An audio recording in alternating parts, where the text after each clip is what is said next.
welcome back.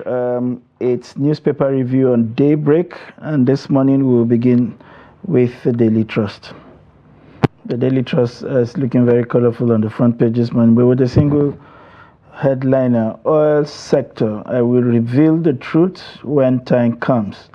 And this is from Kyari, if you like, one of the most powerful men in this country. He decides whether you leave your house on a daily basis or you stay stocked from the unavailability of fuel in the various fueling station.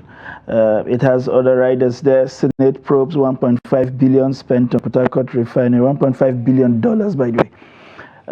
And FG spent $600 million on monthly fuel importation. This is coming from the finance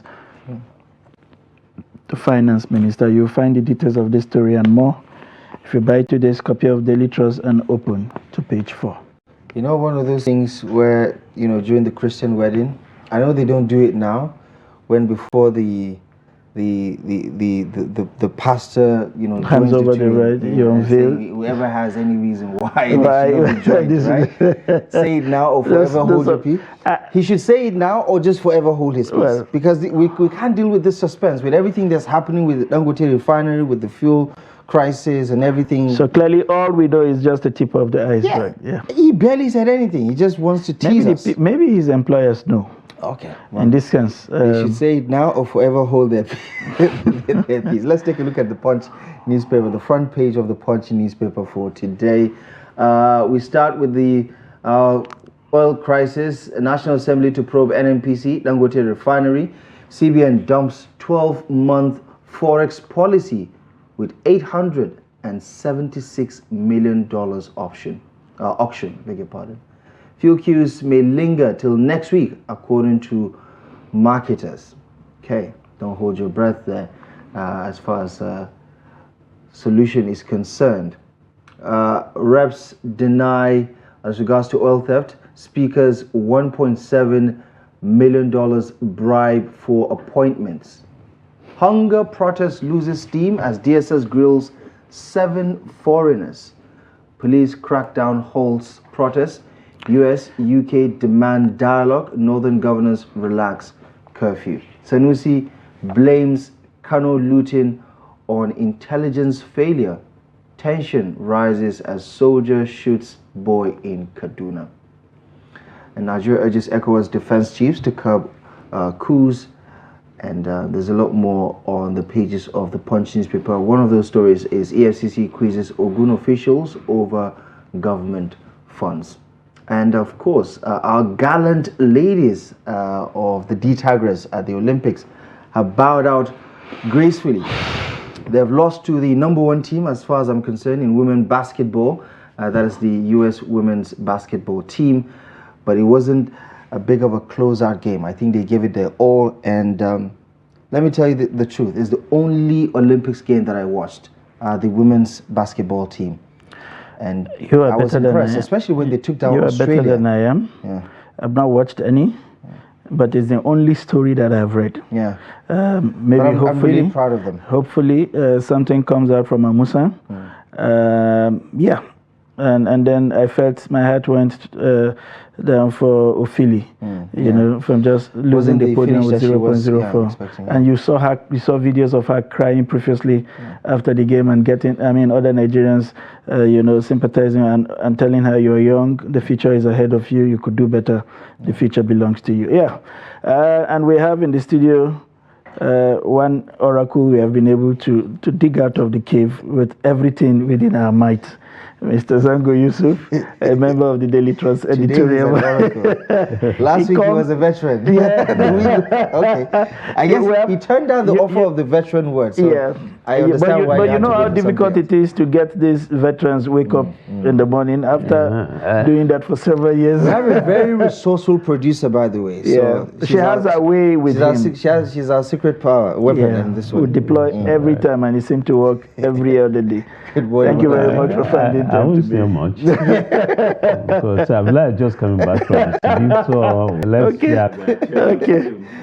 give him a week or two. Okay. To acclimatize. Exactly. The Daily Trust only story, and it has to do with, would I call this a revelation or the teaser, by Kyari at the Senate hearing yesterday.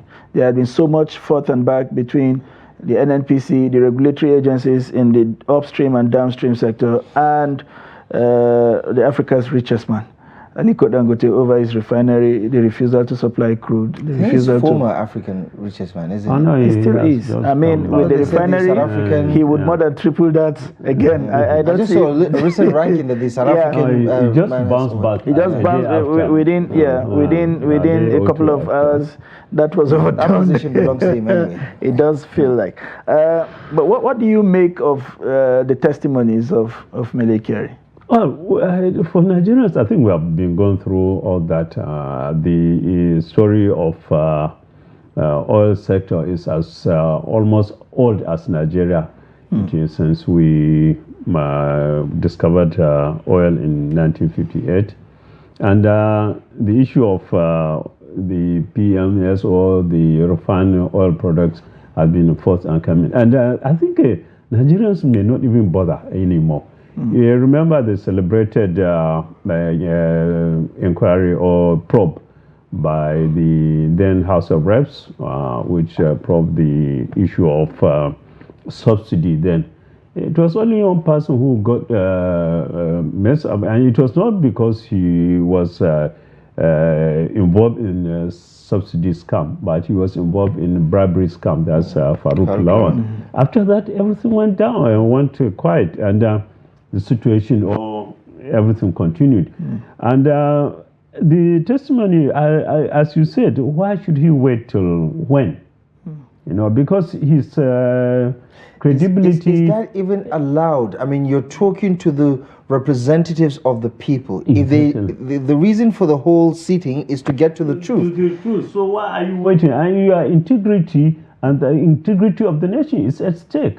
Because as Obasanjo said, Shell refused to get involved because of the corruption. So we have been having this. So if you have a situation like that, why not tackle it? And why do you even leave us in suspense? What do you make of that whole testimonial?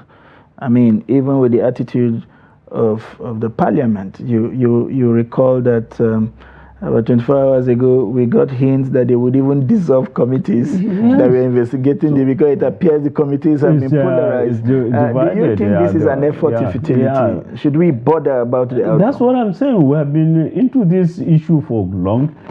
We have had the Farouk Law Committee, which turned out to be all those who are alleged to have been involved in that scam. They were taken to court, and the case has died down. There was even a forensic audit of the NNPC. What happened? At the end of the day, when the report was being submitted, there was even somebody who said, look, this report was useless. We shouldn't even... You remember the Rubato committee? So those are things.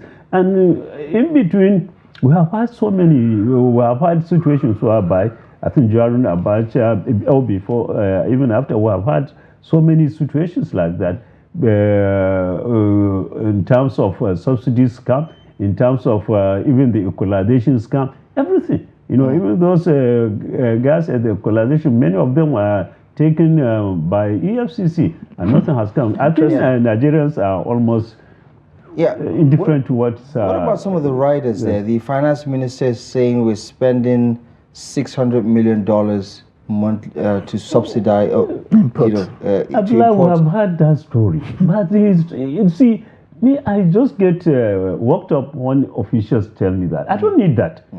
You have found this. Take action. We have been having this, anytime they increase the price of oil, they said, well, because it was being transported outside of this country. Don't you block the borders? And those behind it, can't you arrest them? With everything that's happened with the Dangote refinery, what Kyari wanted to say but didn't say, keeping us in suspense, is this a classic case of the more you look, the less you see? It's a simple issue. I think that there was a clip going around that quoted or showed Kyari promising that by the end of Buhari's second tenure, all the 4 refineries will be okay. By the time we have all our refineries working, the issue of importation will stop. So what else are you looking for? If we can even sell to our neighboring countries. So I think this issue is being over-leveled, and Nigerians are being taken for granted. It reminds me, was it an article? Yeah, I think that asks the question: is the Nigerian crude oil a blessing or a curse? Because it does appear that whatever it touches, it's leaning towards more of a burden or a curse.